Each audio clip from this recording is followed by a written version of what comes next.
नमस्ते बच्चों, आशा करते हैं आप सभी लोग स्वस्थ हैं और पढ़ाई में व्यस्त हैं। आपकी बोर्ड एग्जाम्स नज़दीक आ रहे हैं और ऐसे में हम लेकर के आए हैं कक्षा 12 जीव विज्ञान के 100 महत्वपूर्ण वन लाइनर। ये वन लाइनर आपकी परीक्षा में आने वाले बहुविकल्पीय और अति लघुत्तरीय प्रश्नों को ध्यान में रख के बनाए गए हैं, जो कि आपके रिवीजन के लिए भी बहुत ज़्यादा मददगार साबित होंगे। इन सभी प्रश्नों को आप अच्छे से तैयार करिएगा। जब भी आप बोर्ड एग्जाम में बैठेंगे तो आई एम श्योर ये आपकी मदद जरूर करेंगे।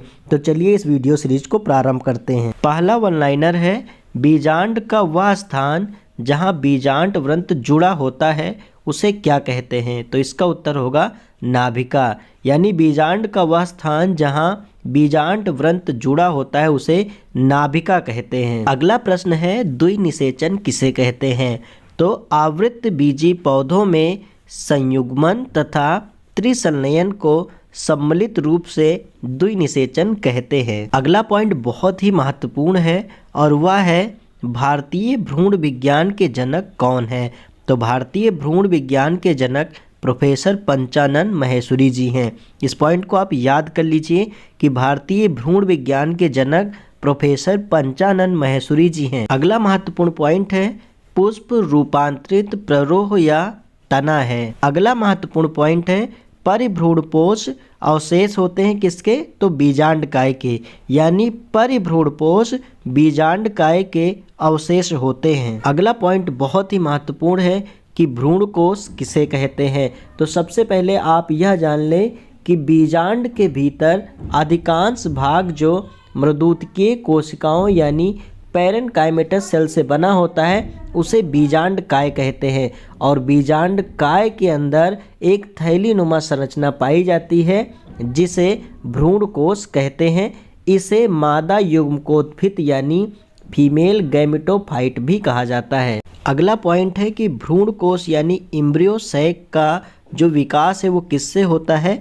तो भ्रूणकोश का विकास गुरु बीजाणु यानी मेगा स्पोर से होता है। अगला पॉइंट सर्टोली कोशिकाओं को लेकर के है, जो कि बहुत ही ज़्यादा महत्वपूर्ण है। तो मनुष्य के वृषण में शुक्राणुओं को पोषण प्रदान करने वाली कोशिकाएं पाई जाती हैं जिन्हें सर्टोली कोशिकाएं कहते हैं। यही कोशिकाएं शुक्राणुओं को ऑक्सीजन और पोषण प्रदान करती हैं, साथ साथ में सुरक्षा भी प्रदान करती हैं। और आपको यह भी बता दें कि सर्टोली कोशिकाएं ही इन्हिबिन नामक प्रोटीन हार्मोन का स्रावन करती हैं, जो कि स्पर्मेटोजेनेसिस की क्रिया को प्रेरित करने वाले अन्य हार्मोन की क्रिया का नियमन करता है। अगला महत्वपूर्ण पॉइंट है कि मानव में निषेचन कहाँ होता है? तो मानव में निषेचन मादा की फैलोपियन नलिका में होता है। अगला पॉइंट बहुत ही महत्वपूर्ण है कि शिशु के जन्म के बाद माता में दुग्ध स्रावण के लिए कौन सा हार्मोन जिम्मेदार है? तो इसका उत्तर हो जाएगा पीयूष ग्रंथि के अग्रपिंड से स्रावित होने वाला प्रोलैक्टिन हार्मोन। यानी हम यह भी जान गए कि जो प्रोलैक्टिन हार्मोन है वह पीयूष ग्रंथि से स्रावित होता है। कई बार क्वेश्चन पूछा गया है, तो यह भी याद रखिए कि प्रोलैक्टिन हार्मोन पीयूष ग्रंथि से स्रावित होता है। पीयूष ग्रंथि के अग्रपिंड से स्रावित होने वाला प्रोलैक्टिन हार्मोन शिशु के जन्म के बाद माता में दुग्ध स्रावण के लिए स्तनों को संवेदित करता है। अगला पॉइंट है कि एंड्रोजन व टेस्टोस्टेरोन कहाँ से स्रावित होते हैं?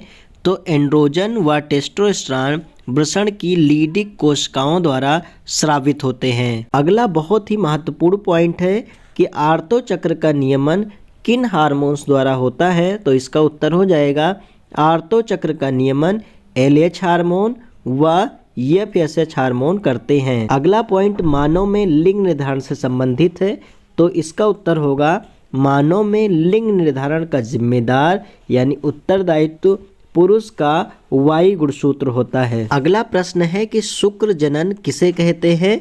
तो वृषण की जनन उपकला के अर्धसूत्री विभाजन द्वारा शुक्राणुओं के निर्माण की प्रक्रिया शुक्र जनन यानी स्पर्मेटोजेनेसिस कहलाती है। वृषण के जनन उपकला के अर्धसूत्री विभाजन द्वारा शुक्राणुओं के निर्माण की प्रक्रिया शुक्र जनन कहलाती है। अगला पॉइंट बेहद महत्वपूर्ण है। प्रश्न बनेगा कि LH हार्मोन का स्रावण कहाँ से होता है? तो एलएच हार्मोन यानी ल्यूटिनाइजिंग हार्मोन का स्रावण अग्र पीयूष ग्रंथि द्वारा होता है। अगला पॉइंट है 16 कोशिकीय अवस्था में भ्रूण को मोरूला कहा जाता है। यानी पूछा जाए कि मोरूला कितनी कोशिकीय भ्रूण की अवस्था है, तो 16 कोशिकीय अवस्था है। अगला जो पॉइंट है उस पर प्रश्न बनेगा कि अंडोत्सर्ग की प्रक्रिया में क्या होता है, तो आपको उत्तर लिखना है अंडोत्सर्ग प्रक्रिया में ग्राफियन पुटिका फटकर द्वितीयक अंडक को अंडाशय से मोचित करती है।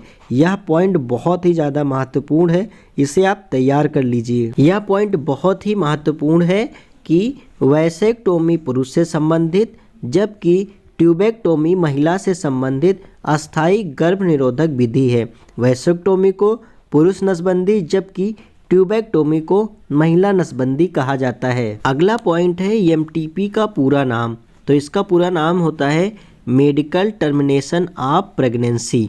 इसे भारत सरकार ने सन 1971 में कानूनी मान्यता प्रदान कर दी थी। अब चलिए कुछ फुल फॉर्म जान लेते हैं। तो सबसे पहला है एसटीडी। एसटीडी का फुल फॉर्म होता है सेक्सुअली ट्रांसमिटेड डिजीज।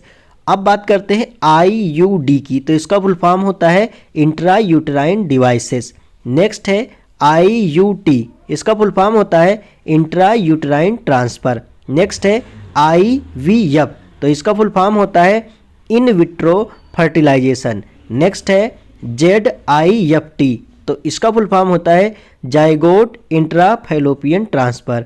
नेक्स्ट है जीआईएफटी, तो इसका फुल फॉर्म होता है gamete intra fallopian transfer. Next है एआरटी, तो इसका फुल फॉर्म होता है असिस्टेड रिप्रोडक्टिव टेक्निक। वीडियो में बताए गए 20 वन लाइनर्स में से आपको कितने वन लाइनर तैयार हुए या पहले से तैयार थे। आगे के वीडियोज़ में हम इन 100 महत्वपूर्ण वन लाइनर को कंप्लीट करेंगे और ऐसे ही बायोलॉजी तथा केमिस्ट्री और फिजिक्स से संबंधित जितने भी महत्वपूर्ण वीडियोज़ हैं अब आप रेगुलर हमारे चैनल पर देखने को पाएंगे।